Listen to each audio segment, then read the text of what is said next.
Welcome to the Church Street Podcast. My name is Grant. I'm a pastor here at First Grapevine Methodist Church, and I'm sitting here with two of my favorite people, Mr. Paul Bielss, who is our production manager, and the one, the only Mr. Ed Crater. I don't even know how to define you in a sentence. International finance guru, Mr. Fix-It of all kinds, a generous friend, a sportsman, and a collector of oddities. Well, the odd part is very fair. The old retired guy that always has an interest in learning something new is probably a good way to shorten it into a sentence. My description was more entertaining. And when Paul, who did it better? Mr. Crater or me? I would have to give it to Grant this time, but the one that you didn't say was woodworker. I have made some sawdust. So no, I'm glad you mentioned that, because if you come to our church, 422 Church Street, and you go to the big sanctuary, we've got two. One is bigger than the other. You go to the big one, and you see the big, beautiful altar table right down front. That was built by Mr. Ed Crater, and that's incredible. Actually, I was thinking of you when I got up this morning, because one of the first things I do is check my verse of the day on my app, and it's Proverbs 11:25. A generous person will be enriched, and one who gives water will get water. And I immediately thought of you and your generosity. Well, thank you. With your possessions, with your time, with your talent, with your heart. And yeah, this verse made me think of you. I mean, I know many people out there listening, but yours was the name that popped into my mind. Well, I certainly appreciate that. I think it's one of the things that I try to reach outward, to do things that to me would be helpful. I was a Boy Scout. One of the things they have taught the kids was always leave something better than you found it. And that's what I've tried to do my entire working career and retirement career so far. I mean, from the time I've known you, I would definitely say you accomplished that. Well, you brought up the altar, and since you asked people to come notice that when they come visit us here on our property, as you said, at 422 Church Street here in Grapevine, we have another very generous person who gives a lot of time in Bible study and things, and he always talks about having a strong vertical relationship with the Lord. And with that, similar to your Proverbs item, that it gives you the opportunity then to have a strong horizontal relationship with those who are around you. And so one of the things I'm proud about with that altar is I was given a beautiful piece of walnut for a retirement gift from a friend of ours here in the church. And I started looking at the grain on that slab of walnut and picked up how there's an element of the crotch grain that I use as the arms on the cross that have kind of a pointed arrow approach going each direction out to the sides. And the vertical part of the cross is just perfectly straight grain. So I look at that as a reflection of both that vertical relationship and a characterization of that horizontal relationship right there on that cross. And it looks incredible. I love it. Thank you. And who gave that to you? What a cool gift. It was just one of those great birthday, well, actually it was a retirement gift that we had at that part of it. Awesome. And I'm going to have to reflect on that. It's been a number of years since I've retired. I know, I caught you off guard with that. I'm sorry. And whoever listening, I know that they're confident. Will know, and they'll be upset with me. No. I just immediately, mention that's who I got that slab of walnut from. No, they know me and know that I've thrown questions at you, both recorded and unrecorded. So yeah, that's all me, not you. And so, Ed, we've been talking about Ecclesiastes, book of the Old Testament, part of the wisdom literature, and I love this book. I love the contrast of the books in that little department of the Bible when you look at your table of contents, not table of comments. That'd be a good podcast name, the table of comments. Job, Psalms, Proverbs, Ecclesiastes, Song of Songs. Ecclesiastes is so unique there. And it can seem depressing because it starts off with everything is meaningless. I've studied, I've earned, I've done all that the author is saying to the audience. And I found all of it to be meaningless. I've learned all the things you could, and that just made me more unhappy. I gathered up all the stuff I could, and that just caused more worry. I've tried every pleasure under the sun, and you know what? It just didn't satisfy me either. It's all meaningless except for following God's commandments. And it is to each person to just enjoy the labor that they've been given and be grateful for what God has, which that even I can't even summarize it without kind of adding a downward turn in my voice of just, it's all meaningless. But yet, I think it's a book of hope, a book of reality, a book of hope. And Ed is a part of a weekly Bible study prayer group, men's group, that meets every Wednesday. And you, dear listener, are invited. When on Wednesday and where? At Mango's on South Lake Boulevard in South Lake. Great little restaurant. Jesse is our server, and he takes care of a whole group of 15 or 16, sometimes up to 20 of us. We meet there Wednesday morning at 8 o'clock a.m., and we try to wrap it up in an hour.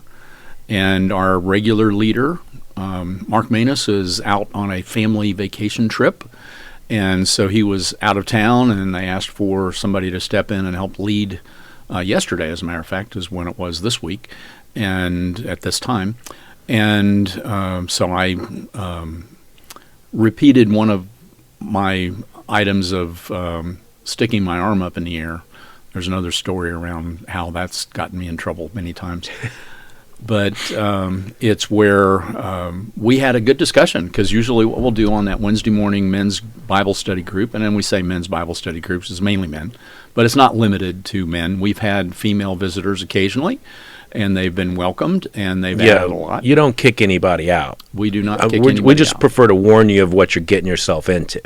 Yeah, there's a lot of men there. Yeah. Eating a lot of, caveman food, so. Yeah.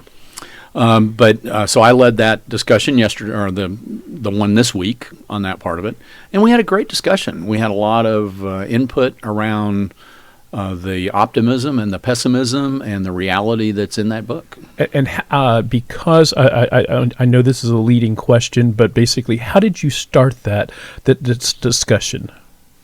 With Ecclesiastes? Yes. What did you use? Well, because we're talking about Ecclesiastes 3.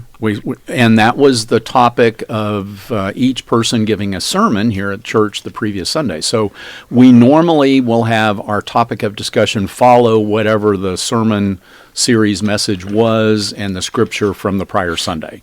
So we kind of take a deeper dive into what did the pastor say about that, and then what did people think about it, and what are other things that came to mind after that part of it. So we played up after that part of it, but we normally will open up our Bibles. Most of them have them on their phone, and we go around the table with each person reading a verse out of whatever the sermon topic was for the scripture lesson. But what I did this time is I brought in a little Bluetooth speaker, and that Ecclesiastes 3 was actually a very highly scored record from 1965 by the Byrds. And it was turn, so I had that on my phone, so I had them follow along with it. And the Byrds took it a little bit out of order. They repeated a couple of things, but that's the way we covered the scripture part of it, was listening to the Byrds play that song from 65. Artistic license. There you go. We'll call it that. So what are some observations or things that you shared? Did you give the sermons thumbs up, thumbs down? Everybody that was there had heard either you or Kiva. Some actually listened to both, whether they were in one service and then listened online with the other one. Good comments on each presentation with it. My comment was I was fishing for that. No, they were very strong comments on the thing. And I pointed out that Kiva's message was a little bit more academic. There was a little bit more of a history lesson. There was a little bit more of a vocabulary history of where some stuff went. Yours was more realistic around how does that influence people today. I mean, you were in the contemporary service, so you had a different audience, but you had I would call it a more emotional presentation around, this is got some real dark, deep stuff, but here's some really uplifting messages that you can take away from it as well. So it was an interesting blend of how that same topic got addressed. So to summarize kind of my take on the scripture is there are seasons of your life. Some of them are easy to plot out based on your age. Some are based on circumstances, things that have happened to you, choices that you've made, that there are things that come and go and different activities, thoughts, mindsets that are appropriate and or not appropriate, depending on the season that you're in. And God is in control of that. Now, it doesn't mean God is determining all of it, and that's hard for us to live with, because we want to determine, or we want to know that God has truly mapped out every single moment and second, and all of that is leading to a very peaceful yellow brick road experience. And we struggle against the seasons. And to find true peace and joy, I feel we have to humbly accept it and look for the good in whatever season that we're in. Yeah, I talk to people a lot who are wrestling with retirement or their age and the physical ailments that come with that. I've struggled myself with having physical limitations and other things happen to me that seem really out of phase with what season I thought I should be in based on my time spent on earth. And I've had to face the reality of the true joy comes from accepting the work that God has given you, to appreciate what season you're in, to think of the good times and the good memories you have from the seasons that are past, and to continue to move forward. It's easier said than done sometimes. Well, the part that I think I played up on the discussion we had on Wednesday went back to what you'd made a comment about in your sermon, is that the nature of human beings is that we want that control. We want this aspect of it. And when we look out at all these different things, we get frustrated when we're not totally in control of all this stuff. And you kind of pointed that as being kind of that infinite soul that is part of a human being. And so at this breakfast group meeting, we've got one fellow there that, he does ranching, and we talked about, we're not in paradise anymore. Even though Adam was given a job in the Garden of Eden and was toiling there, you got to imagine he enjoyed it. It was paradise, and he was enjoying all of that stuff. And when they got kicked out, all of a sudden work became hard. And so we talked about how miserable it is to be at a job you don't enjoy, that you can't take pride in, that you can't find fulfillment from. And that fulfillment is a human quest, I think, to try to find a way to make a meaning out of life on stuff. And one of the things I liked about the way that the book was set up is you've got that intro by the teacher, and then you've got this rant by somebody that is the person that's going around claiming, I guess he says he's the king that was actually trying all those things you described on stuff and say, it just is not, it's all meaningless, But it talks about he tried all the things under the sun. And one of the things that we brought up was that when you think of things under the sun, that means that's the world. And when you think of worldly things, that's when you can get yourself in trouble. And so one of the studies that I had that helped me prepare for this talked about the fact that if you change that perspective, and we talked about how you can make a big influence by changing perspective. And I pointed out that a lot of people had probably seen that movie Elf that has that character running around in Chicago or New York City, whatever it was. New York City. And he's trying to get in through a revolving door. And he's fighting this mass of people coming out, and he can't figure out how does this thing work? And somebody brings him to the other side of that revolving door, changed his perspective. It's like, oh, that's how you get in. But changing perspective, if you're talking about everything under the sun, if you think about things above the sun, and we talked about how when that book was written, the general attitude was heaven was up in the sky above the sun. So if you think of things above the sun, and you think of godly things it puts a whole nother perspective on what are you doing and how are you spending your time and what's important to me. I think it makes a big, big shift. Yeah, I think perspective is such an important part of what the teacher is trying to tell us in this book, because we get so stuck in time, but yet I believe we're created to be eternal. A part of us is, and that chapter 3 even gives a nod to that. I've put in them an awareness of past and future, meaning a sense of time, and we're stuck in the fourth dimension. But yet, we see in the Bible, in the larger canon, we are part of something eternal, and we hope for that. In John 14, I go to prepare a place for you. Basically, a part of us does live on into the next. And I feel that's why it's so hard for us to adjust to our own body's aging.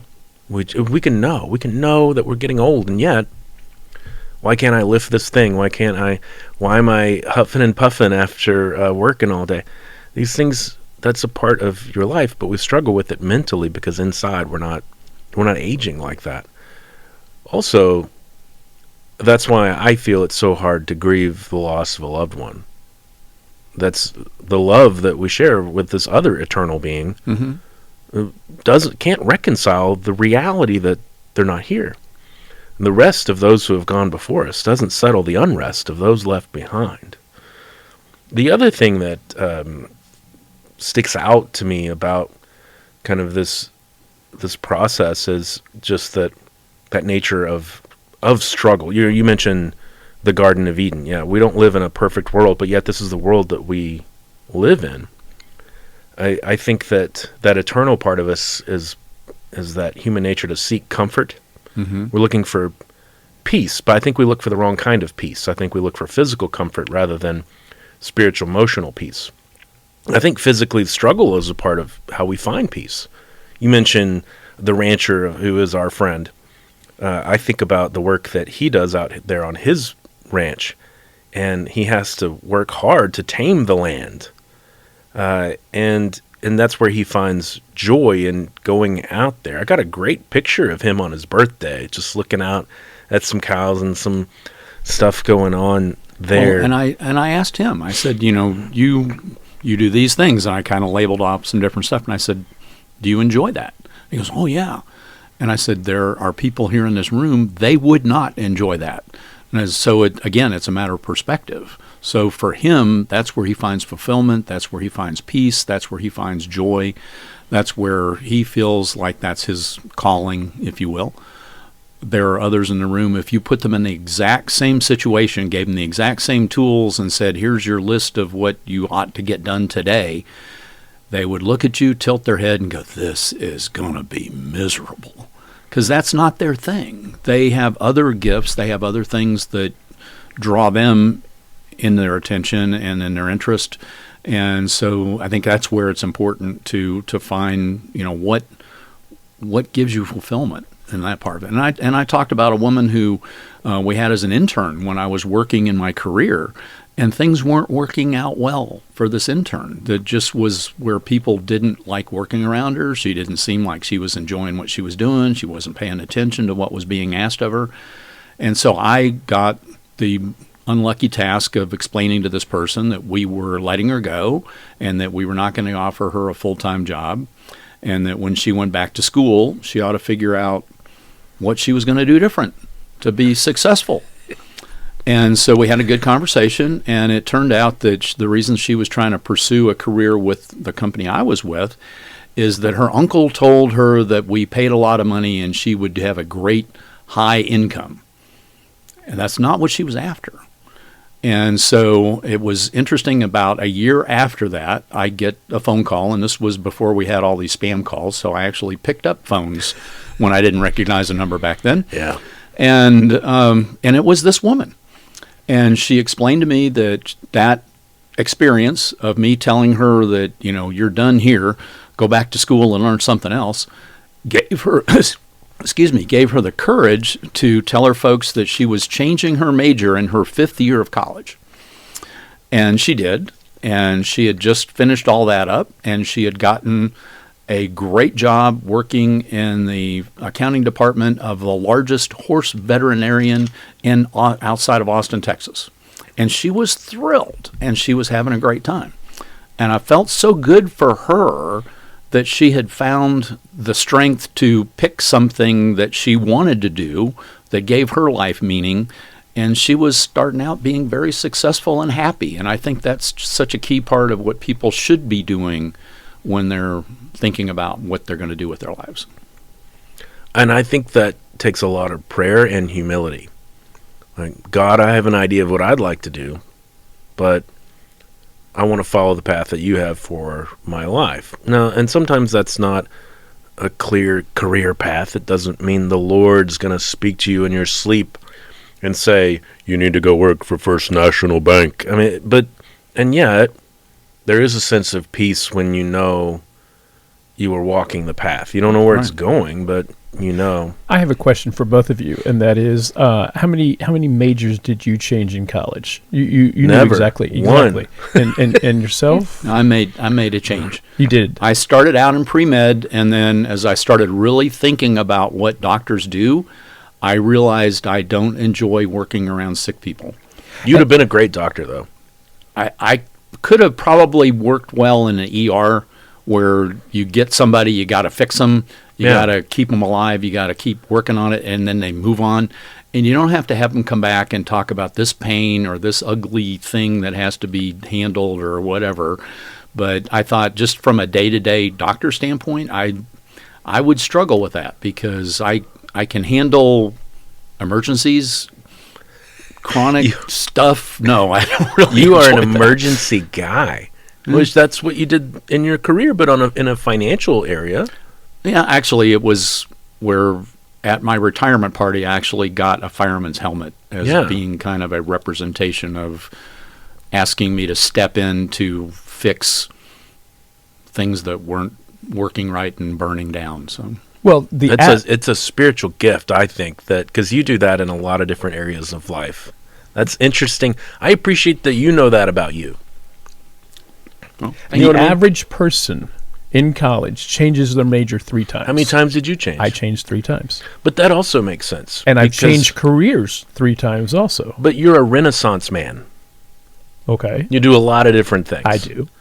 Yeah, that's we don't value that in our society quite like we have in times past, where, and the term comes from the Renaissance, where the highest ideal was to be on expert level in a lot of different fields, and so, in our society, you're wishy-washy, which is, I think, wrong. I think as a human being, you're a Renaissance man. Well, I think it's interesting that you had 1, you had 2, and I had 3. So I think about my second career choice or second major choice on that part of it. And it was, to me, a compromise because I couldn't make up my mind. And as I looked at it, it was like, well, I probably ought to go into business. If I'm not going to do medicine, maybe I'll do business.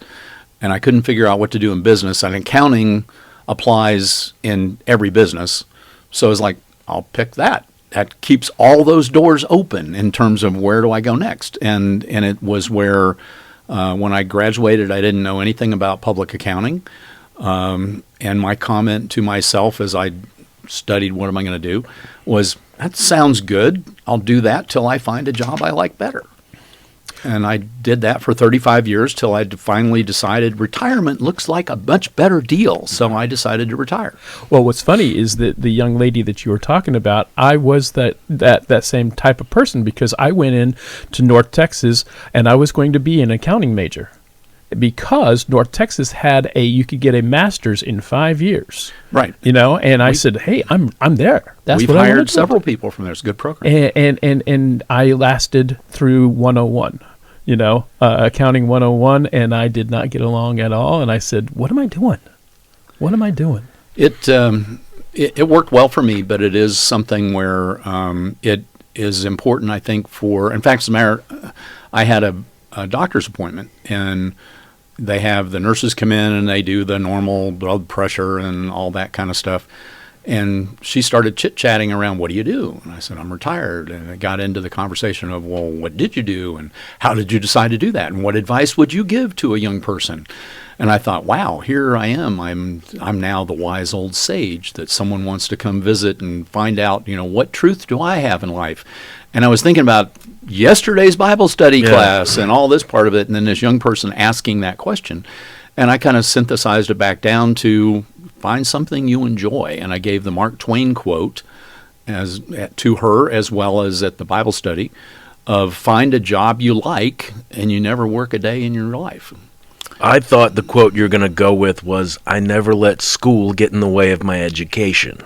Well, that one's, I always like Mark Twain, but that was where, and it kind of boiled it down to that.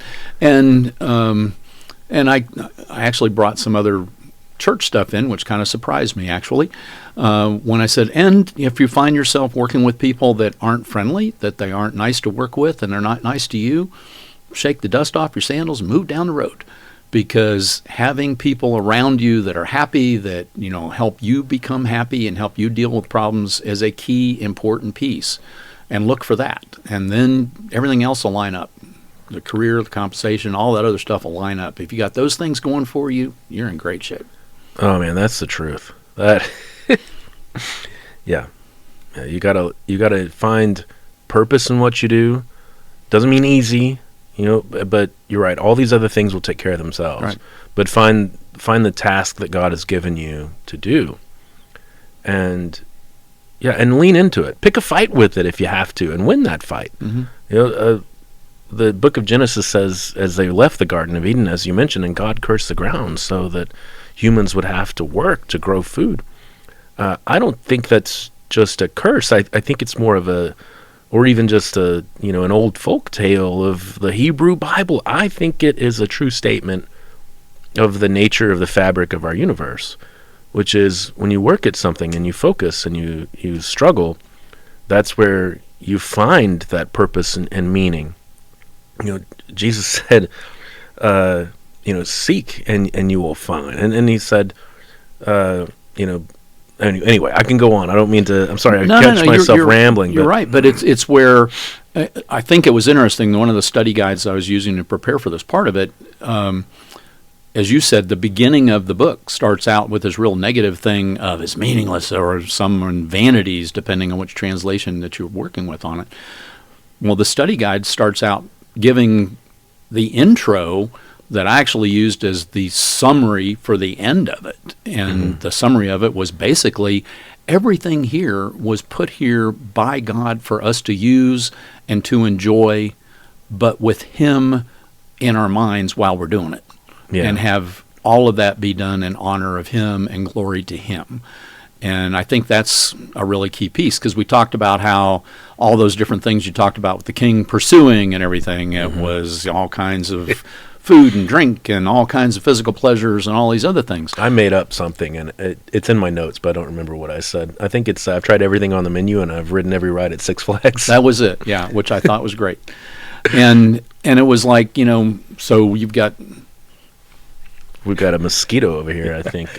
Huge. Sorry about that. That's fine. But it's where, if you think about everything under the sun, yeah, God put everything here under the sun, and it's great. I mean, having really well-crafted wine is wonderful. And I talked about how great that is to be able to have that.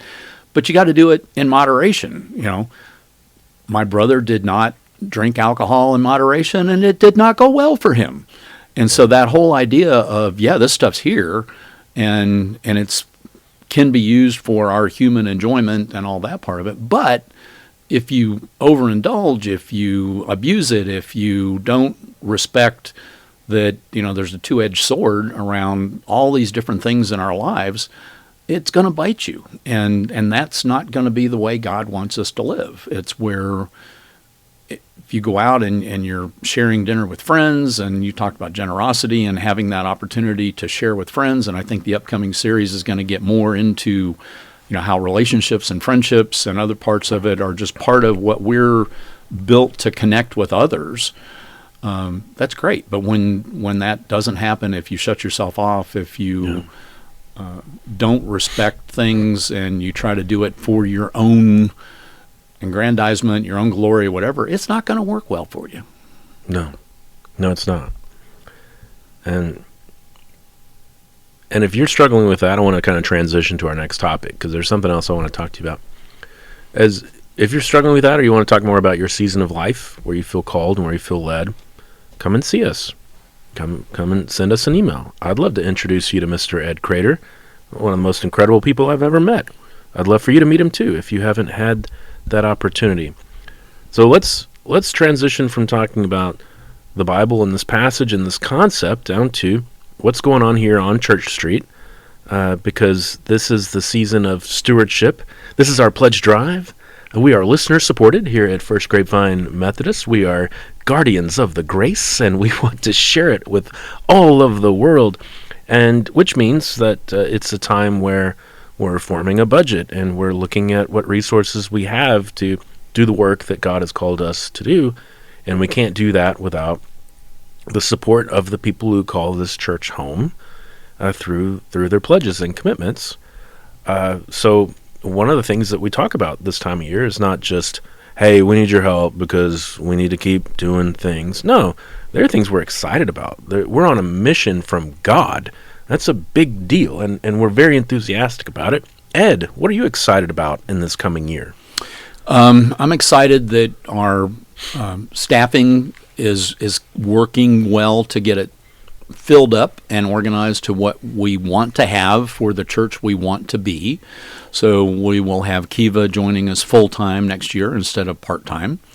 And a little secret for everybody, she's already working full-time. We're just paying her part-time. And I'm thankful that she's agreeing to do that until the first of the year. You can't stop Kiva. I've just finally started saying, Kiva, you do what you want. Yeah, and it's wonderful. But no, it's where you guys are working great as a team. We've got Zach cranking away on stuff that he's doing and ideas that he has for the contemporary service. We are seeing a number of people come in and visit us. And so things like the podcast, things like our online YouTube channel of our previous services, people are watching that. So you've said before that people will shop around online before they come visit a church, and that's the way things are done now. And we're seeing that. We're seeing people come in. As I talk to them and I see them on Sunday mornings, they'll tell me, I've decided to come see because I've been watching for 3 or 4 weeks. And so that influx of new faces, that influx of people that are excited to, in some cases, see a very traditional sanctuary and see a traditional service that is not as common with a lot of churches anymore. Everybody's gone all full tilt contemporary, and we have a blend. We've got choices in terms of what kind of service you like. And I'm excited about the fact that we're doing that well, and we're doing that in a way that reaches a lot of people no matter where they are in their growth as a Christian, as a spiritual person. I'm excited about the ways in which new ideas for new ministries are coming about, ways in which people can be in community with one another and be serving in different ways. And it doesn't have to be all churchy. It can be fun. It can be camaraderie. It can be offbeat. But it gets people connected and gets them involved and brings them along. So depending on where they are, they can plug in and they can get connected, because community and church family and connectiveness is so important. It is, and we have a lot of exciting things coming on. You mentioned Kiva, but Sandy is here. Mm-hmm. And we've got some more staff we're going to add to the Family Ministries department soon. More information to come on that. And that just means we're going to be fully equipped to teach the kids in our community about Jesus and to share a positive, uplifting message with them that will impact their entire lives. And we're so excited about that. And we take that mission so seriously. And that's just going to be the best ever next year. It just really is. I do want to say something. You mentioned the services that we stream on Sunday. This past Sunday, we had an issue at 11 o'clock. And so if you ever have an issue where you can't find us streamed, wait until after 12. And then go to, instead of the live tab, go to the video tab, and we will upload that service at that time. And that's what happened this last week. And so don't ever think that we're going to leave you without being able to see those activities that are in the sanctuaries. They just might be an hour late or so. Well, and to summarize that, Ed and Paul both mentioned media and technology. I mean, that's the world in which we live, and that's how we are able to connect with you wherever you are, driving around in your car, doing household chores, going for a walk. We want to be a part of your faith journey all the time, whenever you let us, whenever you have time for us. And we're doing a much better job. If you're watching us on YouTube, you'll notice that the quality of video has gone up because of our new cameras. We have new microphones. We have new microphones in both of our sanctuaries. New light in the chapel where we have the contemporary service. So many improvements, and we have more to come so that we can do a better job of sharing good news with you and anyone else who needs to hear it. And I've said this over and over again, and I've said this to people involved, this is the best team I've worked with at any church that I've served. And I've been doing this a long time now. Well, you and more than just my adult life. Early on, you talked about how your vision for using technology, and you talked about, you wanted to be able to reach somebody that is at, middle of the night. I'll say it. Drunk at 2 a.m. Scrolling on their phones. That is, thinking really bad things about what lack of future they perceive themselves having on this part of it, and finding us. And having a way of doing something. And some of the things that I do here is, get involved in looking at, safety things. Mm-hmm. And so we'll get very unusual prayer requests that come across on our internet access. And I get asked to look at those and try to see, is that a real person? Is there an opportunity to do some background check to figure out where is this person on this part of it? And these are real people, and they are real prayer requests, and they are from all different parts of the country. And so we are finding people that are out there and need something. And they may not show up on our campus and be part of our normal Sunday morning crowd, but we pray for them, and we include them in messages of what's going on out there, and it's actually reaching folks that we would never have seen at all. Yeah, it's been such a blessing that we have this highway, if you will, of the internet to give people access to Church Street and to what's going on here, and for us to reach out to them and pray for them, help them in any way we can. And I'm excited when people find us. I mean, I'm excited might be the wrong word, because I feel for these people. They're reaching out to us because they're struggling. Some of these people have got a lot going on in their lives that is trouble. Yeah. And the fact they're reaching out is encouraging, because they don't have a lot of other resources sometimes, but reaching out and asking for prayer is at least a good first step. Hey, we don't shy away from trouble here. This is not a church where you have to have everything together to come through the door. They let me in. They let me work here. How about you, Peanut Butter? Definitely. Definitely. I don't know how y'all hired me. I don't know. Well, I still get that question from people, and they say it kind of jokingly, but I can tell they mean it. If I walk through the door, will I immediately burst into flame? And I just look at them and say, well, I haven't yet, so I'm pretty sure you won't either. Well, one of the things as I've grown and I've become more involved in Bible study things, I never had an interest earlier in my life when I was working to really take the time to do it, but I've got more flexibility now. But I really enjoy the fact that I've learned how the disciples were, in some cases, some really bumbling stooges in a lot of ways. And some folks out there are going to be really upset with me that I'm calling just the saints of the New Testament bumbling stooges. But Jesus would just continually make an effort to say, here's what I'm trying to teach you guys, and they'd stumble through and screw something up, and Jesus would just keep plugging away trying to get them to have it. And my thought is, if he's not giving up on them and he's still kind of working on how things are going along, I don't have to get it the first time. I can be stumbling and bumbling, and I'll keep striving, and eventually I might get it. Eventually they got it. They didn't get it at first. That's true for all of us. God calls the willing, not the capable, not the smartest, not the most talented, just those who say, here I am, Lord. Use me. I'm tired of fighting against the season you have me in. I'm tired of trying to make my own way. I want to go your way. Well, and we talk about how sometimes it takes that kind of a breaking moment for somebody to have that humility that you talked about, to be willing to make a change in the way they were doing things. So I'll go back to the woman that I talked to when I fired her as an intern.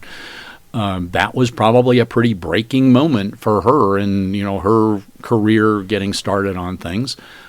But as she told me, it gave her the courage to talk to her family about, I've got to do something different. And so that point of, whether that was a God moment, I don't know, but it's where a lot of times I think it's where if something happens where there's a jarring loss, you talked about that part of it, that's what it takes sometimes to get a new set of tools, a new set of skills, a new set of opportunities to help others. And you talked about that Sunday, is if you've been through those, that may well equip you to be the one who's going to help the next person that's starting to go through that, because now you've got the experience to carry it forward. Sometimes right away. I had that experience recently and met with someone going through something very similar to something I just faced, and I got in the car and I prayed, God, really? The paint's not dry yet. But if you are open to it, the Lord wants to use your scar tissue to help somebody else. And I joke, but it's very fulfilling to get to walk with someone who is hurting. And it doesn't make everything that happened in your life okay all of a sudden, but it does give it a new meaning and just a different light to it. And I don't know how to describe it accurately in words, but just trust me, it's joy. Well, and I go back to that book of Ecclesiastes in terms of optimism and pessimism on the thing.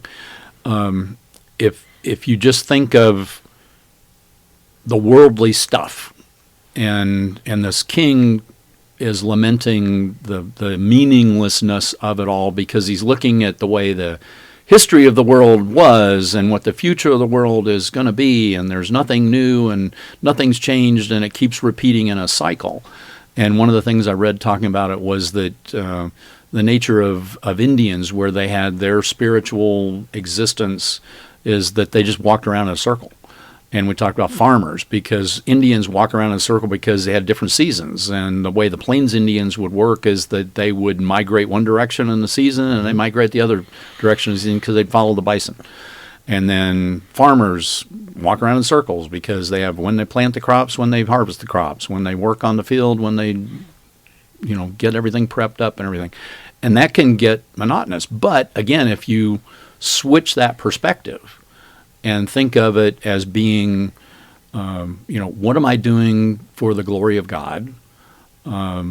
It gets rid of that monotony. It gets rid of that tediousness, and it really adds meaning to how are you working? How are you laboring? How are you toiling on things? And I think that's the best people can do. Yeah. Well, I want to shift gears one more time. How much time do I have? About 10. Perfect. Ed Crater, even a man who is retired, has to take a little downtime to unwind, has to do activities to take your mind off of something. I say even though you're retired, you work harder than most people I know who have full-time jobs. We have a little segment that we've renamed here we call Patterns of Silliness. Basically, what do you do to just relax? And I'm saying it like that, whereas there's a specific activity or project I want to ask you about, and try to hold your feet to the fire on this. How's that motor scooter coming? It's still sitting there. My family is still arguing that it's never going to get any more progress than it has right now. However, you want to sell I'm it? not giving no. No, I'm not giving up on it. This is I have my grandfather's 1967 Allstate Blue Badge scooter, and Which is a rebadged Vespa, it's right? a Piaggio. It's Piaggio. Okay. But it's a Vespa, Yeah. in terms of all of the, what was it, Audrey Hepburn movies on things that was the touring around in Rome and stuff. A Roman Holiday. Roman Holiday. Yeah, And that's all one of my that. favorite movies. Yeah. Anyway. So keep I going. saw a great cartoon the other day on this particular subject. I think it was Gary Larson on the thing. It had these guys driving across the desert dressed up like Mexican banditos, driving Vespas. They were the Vesperados. Okay, I'm getting one, and we're having jackets made. It'd be great. No, that project has not come along. So it's where we talk about seasons of life and all this stuff. I have my daughter and granddaughter living in our house right now. They're transitioning back from California to be here in Texas again. They're building a house in a nearby area. And while that's underway, I have a 3-year-old granddaughter who's living with us. And so I have my granddaughter following me around. If I head for the garage, she wants to be in the garage. And so my big task now is to find ways for her to help me so that she's involved in whatever the project is, which is great because I grew up as a very young boy living with my grandparents. And my grandfather would haul me around when he would do repair projects. And I held his flashlight when he was working on stuff. And I would hand him tools when he needed something out of his toolbox. And that's where my granddaughter's able to do that now, and I'm having a great time with it. That's awesome. I have those memories too, of working with my grandfathers, plural, on different projects, Right. and yeah, that's awesome. Well, yeah, I just wanted to see if you ever want to sell your scooter, you give me a call. Just thought I'd try. I want one so bad, an old Vespa, especially a project. Yeah. I'd love to fix one up. I love it. I love the smell of two-stroke in the morning.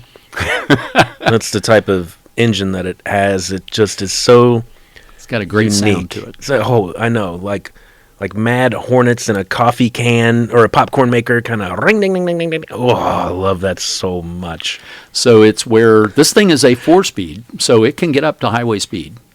And the engine's big enough to make that work. I don't think my grandfather ever got to 4th gear, from what I could tell when I was rebuilding the transmission. But he Brand new. had a rough time with 1st and 2nd gear because those were beat up really badly. Interesting. So I had to Interesting. replace those gears on that part of it. But I love that, like, the whole transmission can pretty much fit in your palm. Like, everything is so small. It's so different than like a car. Yeah. And it's all right in there, and it all spins around in this little box. It's very unique. My evening is now completely wasted. I'm just going to be on the forums looking for one. I don't have the time, money, space, nothing, and I want it so bad. Yeah. Well, so that's a great update on Patterns of Silliness. Thank you for letting me bug you about your scooter, and that's amazing that you get to take the granddaughter around on your little projects and Yeah, no, it's everything fun. that you have going on. Do you have any Patterns of Silliness to contribute? It's very geeky. I'm just telling you that up front. Today, basically, Final Cut Pro 11 was released. That's the program that I use to edit videos, and they have not had a major update in probably 7 years on this thing, and they just came out, and I just downloaded it, and I'm so excited about it.